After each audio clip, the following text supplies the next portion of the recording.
Hi first grade, welcome to Storytime with Mrs. Settles at home again. Today we have the book McDuff and the Baby. McDuff and the Baby is written by Rosemary Wells, the author, and Susan Jeffries, the illustrator. And when you have a book and on the cover it says two names, usually you know the author is the first name and the illustrator is the second name. I love the illustrations in this book, and if you remember, illustrations are the pictures or paintings inside the book, and we always talk about how much I love them in this book, and especially the front illustrations in the book before you even get started. They're always really bright and colorful, and they just make you excited to read the book. So today we have McDuff and the Baby.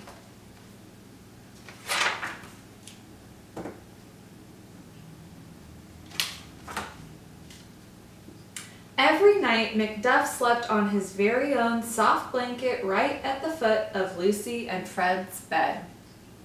At breakfast, Fred read the comics out loud to McDuff.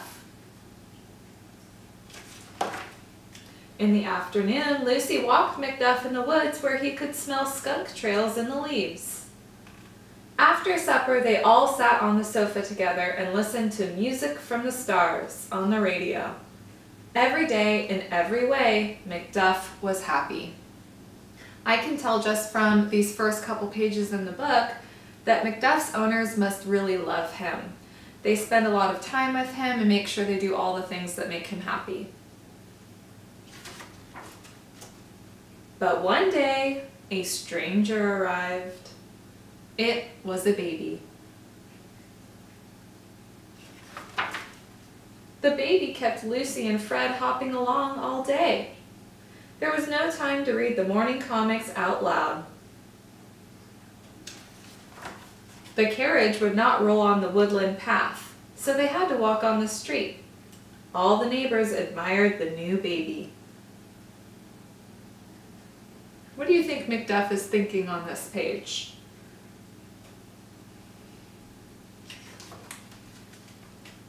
In the evenings, the baby interrupted the radio concerts. She woke everybody up in the middle of the night. Lucy and Fred hoped McDuff would love the new baby, but the new baby pulled McDuff's beard, and he did not want to be nice.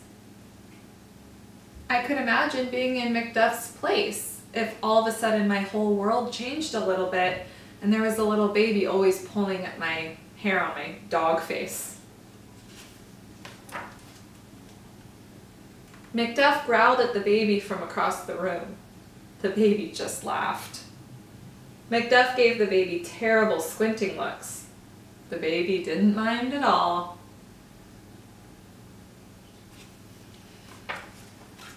McDuff stopped eating. "McDuff has stopped eating," said Lucy. "I bet he misses the comics," said Fred. Over cereal and fruit, Fred read the newspaper aloud to McDuff. Then Lucy walked McDuff in the woods. There were hundreds of skunk footprints in the wet leaves. After supper, Lucy and Fred and McDuff had dessert and gave McDuff his favorite treat of vanilla rice pudding and sausage slices. Then they took the radio outside. They're really treating McDuff, aren't they? In the dark of the garden, all four of them sat on the lawn chairs and hummed to music from the stars. "Woof," said McDuff. "Woof," said the baby.